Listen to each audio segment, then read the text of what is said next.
पाकिस्तान अपनी सुरक्षा को लेकर एक बार फिर से एक्टिव हो गया है। इसी कड़ी में बुधवार को पाकिस्तान के प्रधानमंत्री शहबाज शरीफ ने सऊदी अरब के साथ एक बड़ी डिफेंस डील साइन की है। इस डील का नाम स्ट्रैटेजिक म्यूचुअल डिफेंस एग्रीमेंट रखा गया है।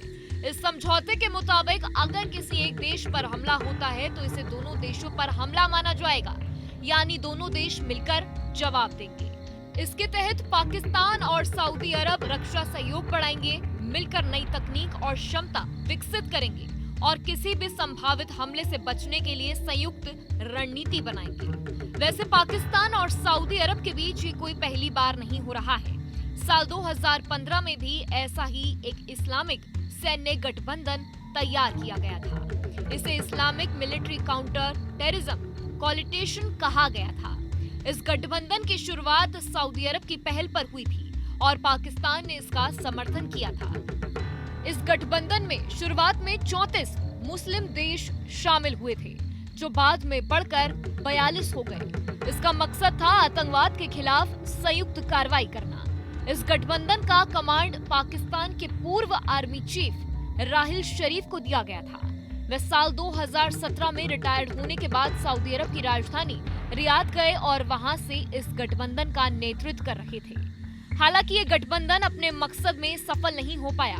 इसका कारण था कि इसमें ईरान, इराक और सीरिया जैसे बड़े मुस्लिम देश शामिल नहीं थे। इसकी वजह से इसे शिया सुन्नी संघर्ष का हिस्सा माना गया। पाकिस्तान में भी कई दलों और नेताओं ने इसका विरोध किया, क्योंकि इससे ईरान से रिश्ते खराब होने का खतरा था।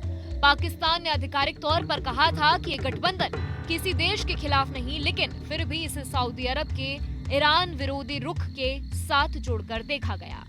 समय बीतने के साथ ये गठबंधन निष्क्रिय हो गया। कोई बड़ी सैन्य कार्रवाई नहीं हुई और न ही किसी बड़े आतंकी संगठन पर सख्त वार किया गया। सदस्य देशों के बीच तालमेल की कमी और क्षेत्रीय तनावों की वजह से ये गठबंधन कमजोर पड़ गया। खासकर यमन युद्ध और सऊदी ईरान दुश्मनी की वजह से इसकी भूमिका पर लगातार सवाल उठे।